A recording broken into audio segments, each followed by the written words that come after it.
అందరికీ నమస్కారం. మన కథాన్వేషి జర్నీ ఛానల్కి స్వాగతం. హ్మ్, అసలు అడవిలో ఒక మగ సింహం పుడితే అది 2 సంవత్సరాల వయస్సు దాటి బ్రతకడానికి ఉన్న అవకాశాలు 120% మాత్రమే అట కదా? అవును, ఖచ్చితంగా.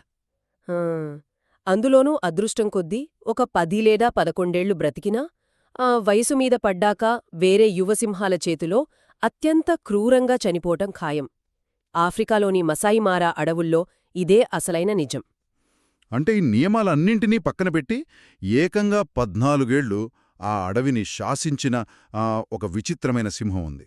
దాని గురించి ఈరోజు మన లోతైన విశ్లేషణలో మాట్లాడుకుందాం కదా. ఒక కంటిపైన చర్మం చీలిపోయి ఒక పెద్ద మచ్చతో కనిపించే ఆ రాజు పేరే స్కార్ఫేస్. ఖచ్చితంగా. మసాయిమారా అడవులు పైకి చాలా ప్రశాంతంగా కనిపిస్తాయి, కానీ అది ఒక పెద్ద నిరంతర యుద్ధభూమి. స్కార్ఫేస్ ప్రయాణం అంటే ఒక సాధారణ సింహం కథలా చూడలేవు మనం. అవును. 2007లో పుట్టినప్పటి నుండి 2021లో కన్నుమూసే వరకు జరిగిన ప్రతి ఘట్టం ఒక నాయకత్వానికి అద్భుతమైన కేస్ స్టడీ లాంటిది. అంటే ఒక సింహం కేవలం కండబలంతో కాకుండా ఆ వ్యూహంతో అడవిని ఎలా ఏలిందో మనం చూడొచ్చు. అంటే ఈ కథను మనం మొదట్నుండి ఆ బాల్యం నుండి అర్థం చేసుకోవాలి. నేను కొన్ని సోర్సెస్ చదివినప్పుడు తెలిసిందేంటంటే, సింహాల గుంపులో పిల్లల పెంపకం ఒక సామూహిక ప్రక్రియలా ఉంటుందట కదా? అవును. దాన్ని మనం క్రెష్ వ్యవస్థ అంటాం. అంటే ఒకే సమయంలో గుంపులోని ఆడసింహాలన్నీ పిల్లలకు జన్మిస్తాయి. ఆ పిల్లలన్నీ ఏ తల్లి దగ్గరైనా పాల్తాగొచ్చు. ఓహో, ఇదొక పెద్ద ఉమ్మడి కుటుంబంలాంటి రక్షణ వలయం అన్నమాట. నిజమే. ఒకే సమయంలో పుట్టడం వల్ల వాటి సైజు కూడా సమానంగా ఉంటుంది కదా. ఆడుకునేటప్పుడు గాయాలు అవ్వవు. కాని ఇదంతా పకడ్బందీగా ఉన్నా బాల్యమనేది అడవిలో మరణంతో చేసే నిరంతర దోబుచ్చులాట. అంటే వేరే జంతువులు దాడి చేస్తాయనా మీ ఉద్దేశం? అవును. హైనాలు, చిరుతలు లేదా వేరే గుంపుకు చెందిన మగసింహాలు ఎప్పుడూ ఈ పిల్లలపై దాడి చేయడానికి పొంచుంటాయి. స్కార్ఫేస్ ఈ దశను దాటిందంటే ఆ తల్లి సింహాలు ఎంత కట్టుదిట్టమైన భద్రత కల్పించాయో మనం అర్థం చేసుకోవచ్చు. అబ్బా, చాలా గ్రేట్. అయితే ఇక్కడే నాకు ఎప్పుడూ ఆశ్చర్యం కలిగించే ఒక భయంకరమైన మలుపుంది. 2 నుండి 3 సంవత్సరాల వయసు రాగానే ఈ మగసింహాలను తమ సొంత గుంపు నుండి అత్యంత నిర్దాక్షిణ్యంగా బయటకు గెంటేస్తారట కదా? అవును. కంటికి రెప్పలా కాపాడుకున్న తల్లులే వాటిని తరిమేస్తాయి. అంటే దీన్నొక పోలికతో చెప్పాలంటే, ఒక యువకుడిని రాత్రికి రాత్రే ఎలాంటి డబ్బూ రక్షణ లేకుండా ఒక ప్రమాదకరమైన వీధిలోకి గెంటేయడం లాంటిది. అసలీ కఠినమైన నియమం వెనుక ఉన్న కారణమేంటి? అది బయటి నుండి చూస్తే క్రూరంగా అనిపించవచ్చు, కానీ జీవశాస్త్రపరంగా అది చాలా అవసరం. 2 ముఖ్యమైన కారణాలున్నాయిందులో. చెప్పండి. మొదటిది ఏంటంటే, ఆ యువసింహాలు అదే గుంపులో ఉండిపోతే జన్యుపరమైన సమస్యలు వస్తాయి.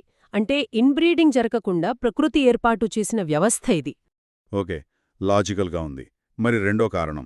రెండవది, ఆ గుంపుకు నాయకుడిగా ఉన్న ప్రధాన మగసింహం తన ఆధిపత్యానికి ఈ ఎదుగుతున్న యువసింహాలు ముప్పుగా మారతాయని భావించి వాటిని తరిమేస్తుంది.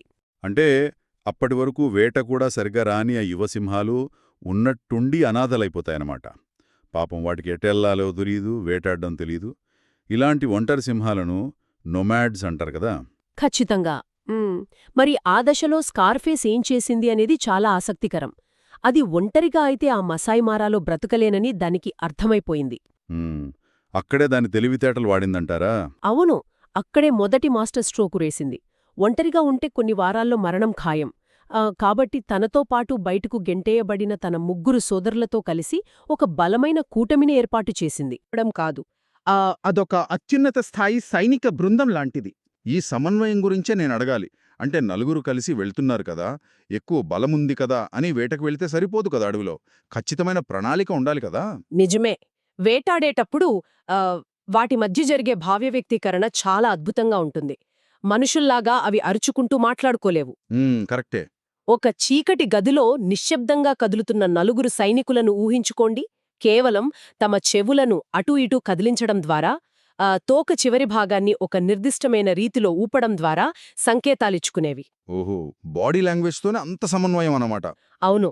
ఒక సింహం ఎర్రను భయపెట్టి తరిమితే మిగతా 3 సింహాలు ముందే ఒకచోట మాటువేసి దాన్ని పట్టుకునేవి. ఈ బృందకృషి వల్లే ఆ కఠినమైన నొమాడిక్ దశను అవి దాటగలిగాయి. అద్భుతం. సోదరుల అండ దొరికింది. బలం పెరిగింది. వేటాడటం నేర్చుకున్నాయి. కాని అడవిలో కేవలం కడుపు నింపుకుంటే సరిపోదు. ఒక సామ్రాజ్యం కావాలి కదా. ఖచ్చితంగా 4 నుండి 5 సంవత్సరాల వయసు వచ్చేసరికి ఒక సొంత గుంపును, భూభాగాన్ని ఆక్రమించుకునే సమయం వచ్చింది. అప్పుడే ఒక భయంకరమైన పోరాటం జరిగింది. ఆ పోరాటంలోనే కదా స్కార్ఫేస్కు కుడికంటిపైన ఒక బలమైన గాయమైంది. చర్మం వేలాడుతూ కన్ను కూడా కనిపించనంత రక్తపాతం. ఆ గాయం వల్లే దానికి స్కార్ఫేస్ అని పేరొచ్చింది కదా. అవును, సామ్రాజ్యాల కోసం జరిగే పోరాటాలు అసాధారణమైన హింసతో ఉంటాయి. తమకంటే అనుభవజ్ఞులైన సింహాలను గద్దెదించడమంటే ప్రాణాలతో చెలగాటం. ఆ పోరాటంలోనే ఆ పంజ దెబ్బ తగిలింది. ఇక్కడే నాకు పెద్ద సందేహముందండి. లాజికల్గా ఆలోచిస్తే అడవిలో మెడికల్ ట్రీట్మెంట్ లేదు. కంటిమీద అంత పెద్ద గాయం కావడమంటే అదొక పెద్ద ఇన్ఫెక్షన్కి దారితీయాలి కదా. ఖచ్చితంగా ఎవరికైనా అదే అనిపిస్తుంది. పైగా ఒక కన్ను సరిగ్గా కనపడకపోతే వేటాడేటప్పుడు దూరాన్ని అంచనా వేయడం కష్టం కదా. శత్రువులకు అది ఒక బలహీనతగా కనిపిస్తుంది. మరి అది చనిపోకుండా 10 ఏళ్లపాటు ఆధిపత్యం ఎలా చెలాయించింది? ఈ కోణంలోనే పరిశోధకులు కూడా ఆశ్చర్యపోయారు. ఒక సాధారణ జంతువుకైతే ఇన్ఫెక్షన్ వచ్చి చనిపోతుంది. కానీ సింహాల శరీరంలో, ముఖ్యంగా స్కార్ఫేస్ లాంటి వాటి రక్తం గడ్డకట్టే విధానం, రోగనిరోధక శక్తి చాలా భిన్నంగా పనిచేస్తాయి. అంటే త్వరగా కోలుకుందంటారా? అవును, ఆ గాయం కొన్ని రోజుల్లోనే మానుపడిపోయింది. కాని ఆ చర్మం అలాగే వేలాడుతూ ఒక పెద్ద మచ్చలా మిగిలిపోయింది. ఈ అసాధారణమైన కోలుకునే శక్తిని మనం రెసిలియన్స్ అంటాము. అంతేకాదు, ఆ మచ్చ దాని బలహీనత కాలేదు. మరేమైంది? అదొక మానసిక ఆయుధంగా మారింది. మానసిక ఆయుధం అంటే ఆ భయంకరమైన ముఖం చూసి మిగతా సింహాలు భయపడేవనా మీ ఉద్దేశం? ఒక రకంగా చెప్పాలంటే అదే నిజం. జంతువుల ప్రపంచంలో ముఖం మీద పచ్చి గాయాలుంటే దాని అర్థం నేను చావు అంచుల వరకు వెళ్ళి ఎదుటివాణ్ణి చంపి తిరిగి వచ్చాను అని ఒక హెచ్చరిక బోర్డు పెట్టినట్లుంటుంది. అబ్బా, చాలా పవర్ఫుల్గా ఉంది ఇది వినడానికి. మచ్చ దాని పరాజయానికి గుర్తు కాదు, దాని క్రూరత్వానికి సజీవ సాక్ష్యం. ఆ రూపం చూస్తేనే ఇతర యువసింహాలు దాన్ని ఎదిరించడానికి భయపడేవి. అంటే ఆ మచ్చని అదొక రత్నఖచితమైన కిరీటంలా మార్చుకుందనమాట. సరే, ఆ పోరాటంలో గెలిచి ఏకంగా 400 చదరపు కిలోమీటర్ల సామ్రాజ్యం ఆక్రమించారు కదా. కాని ఇంత పెద్ద భూభాగాన్ని కాపాడుకోవడమెలా? ప్రతిరోజూ వెళ్లి కాపాలా కాయలేరు కదా. ఆ సామ్రాజ్యాన్ని కాపాడుకోవడంలోనే అసలైన జీవశాస్త్రముంది. స్కార్ఫేస్ మరియు దాని సోదరులు తమ సరిహద్దులను భౌతికంగా కాకుండా రసాయనికంగా కాపాడుకునేవారు. రసాయనికంగానా? అంటే ఎలా? సింహాలు తమ మూత్రంతో మరియు పాదాలలో ఉండే గ్రంథుల నుండి వచ్చే స్రావాలతో చెట్లమీద గుర్తులు పెడతాయి. ఆ స్రావాలలో ఉండే లిపిడ్స్ అంటే కొవ్వు పదార్థాల వల్ల ఆ వాసన వర్షం పడినా పోదు. ఓహో, అంటే వేరే సింహం వస్తే వాసన ద్వారా తెలిసిపోతుందా వీళ్ళ బలం? ఖచ్చితంగా.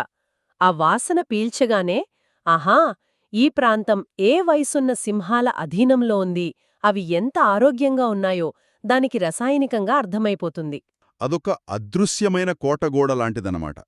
వాసనతో రసాయన కవచం ఉంటే వాటి గర్జన కూడా ఒక రక్షణ కవచం అంటారు గదా. దాని వెనుకున్న సైన్స్ ఏంటి? సింహం గర్జన వెనుకున్న భౌతిక శాస్త్రం వింటే ఆశ్చర్యపోతారు. ఎందుకంటే వాటి స్వరపేటికలోని నరాలు మనలాగా వి ఆకారంలో కాకుండా చదరపు ఆకారంలో ఉంటాయి. చదరపు ఆకారంలోనా? అవును. దీనివల్ల అవి గాలిని బలంగా వదిలినప్పుడు అత్యంత తక్కువ పౌనపున్యం అంటే లో ఫ్రీక్వెన్సీ ఉన్న శబ్దతరంగాలు పుడతాయి. అబ్బా, లో ఫ్రీక్వెన్సీ వల్ల శబ్దం దూరం వెళ్తుందా? అవును. ఆ తరంగాలు భూమి గుండా ప్రయాణించి ఏకంగా 8 కిలోమీటర్ల దూరం వరకు వినిపిస్తాయి. రాత్రిపూట స్కార్ఫేస్ గర్జించినప్పుడు ఇది నా సామ్రాజ్యం అని స్పష్టమైన సందేశం వెళ్ళిపోతుంది. వావ్, పర్ఫెక్ట్ డిఫెన్స్ సిస్టమ్ అసలు. అయితే ఇక్కడ మరొక ఆసక్తికరమైన కోణం గురించి మాట్లాడుకోవాలి. వేట విషయానికొస్తే గుంపులో ఆడసింహాలే గదా వేటాడతాయి. మరి నాయకుడిగా స్కార్ఫేస్ పాత్ర ఏంటి? దీన్ని ఎలా చెప్పొచ్చంటే, ఆడసింహాలు మగవాటి కంటే బరువు తక్కువగా ఉండి ఎక్కువ వేగంతో పరిగెత్తుతాయి కాబట్టి వేటాడతాయి. కాని మగసింహం బాధ్యత ఆహారాన్ని రక్షించడం. అంటే నేను దీన్ని ఎలా అర్థం చేసుకుంటానంటే, స్కార్ఫేస్ ఒక వంటవాడిలాగా వేటకెళ్లదు, అతను ఒక అత్యున్నత స్థాయి భద్రతా అధికారిలాగా వ్యవహరిస్తాడనమాట. అవును, ఆ పోలిక చాలా కరెక్ట్. ఆడసింహాలు ఒక బఫెలోను వేటాడతాయనుకుందాం. ఆ రక్తపు వాసన పసిగట్టి కొన్ని నిమిషాల్లోనే 60 నుండి 70 హైనాలు అక్కడికి చేరుకుంటాయి. అంటే హైనాలు చిన్నదే కదా, వాటి ముందు ఆడసింహాలు నిలబడలేవా? హైనాలు చిన్నవే కాని వాటి దవడల బలం అపారం. ఎముకలను సైతం పిండి చేస్తాయి.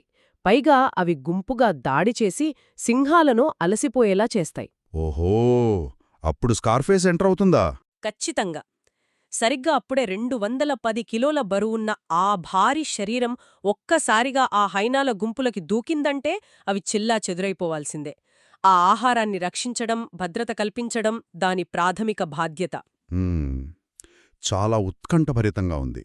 ఇక్కడ స్కార్ఫేస్ వ్యూహం గురించి కూడా చెప్పాలి గదా. అనవసరమైన గొడవలకు దిగదు, తన కోపాన్ని నియంత్రణలో ఉంచుకుంటుంది అని విన్నాను. అవును, అడవిలో శక్తిని ఆదా చేయడమనేది మనుగడకు అత్యంత కీలకం. మనం దీన్ని ఎనర్జీ కన్జర్వేషన్ అంటాము.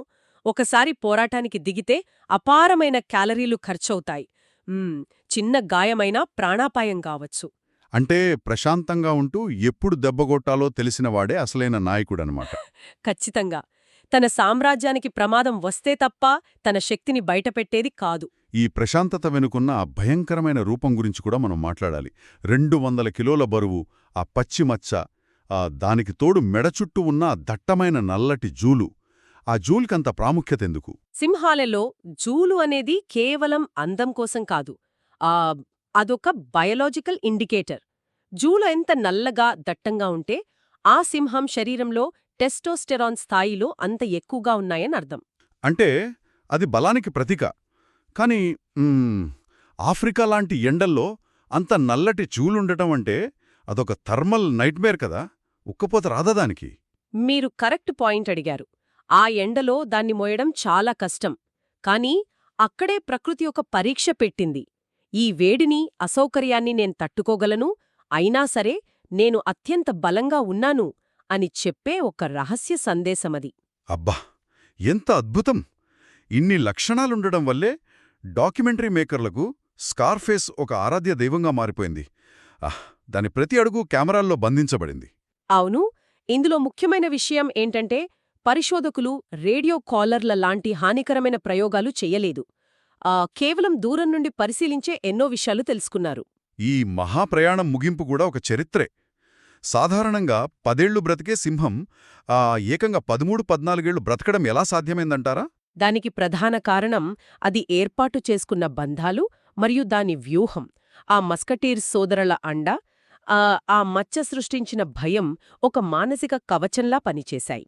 అందుకే 2021లో ఏ సింహం చేతిలోనూ చంపబడకుండా చాలా ప్రశాంతంగా సహజమరణం పొందింది. అంటే అడవిలో ఒక మగసింహానికి ఇలా ప్రశాంతమైన ముగింపు దొరకడం దాదాపు అసాధ్యం. తాను పోయిన ఎన్నో ఆడసింహాలతో కలిసి పిల్లలకు జన్మనిచ్చి మసాయిమారాలో తన జన్యు వారసత్వాన్ని సుస్థిరం చేసింది. ఖచ్చితంగా. దాని సుదీర్ఘ జీవితం మనకు స్పష్టం చేసేది ఒకటే: కేవలం బలం ఎప్పటికీ గెలిపించదు. ఆ బలాన్ని ఎప్పుడు ఎక్కడ వాడాలో తెలిసినవాడే అడవికి అసలైన విజేత. అద్భుతమైన మాట. ఈ స్కార్ఫేస్ జీవితం జీవన పోరాటానికి ఒక గొప్ప ఉదాహరణ. అడవిలో మనుగడకి కండబలం కంటే సమన్వయం, వ్యూహం ఎంత అవసరమో నిరూపించింది. ఈ విశ్లేషణను ముగించే ముందు మనం ఆలోచిస్తే, మనందరి జీవితాల్లోనూ ఎన్నో ఆటుపోట్లు వస్తుంటాయి. శారీరకంగానో మానసికంగానో దెబ్బలు తగులుతాయి, గాయాలవుతాయి.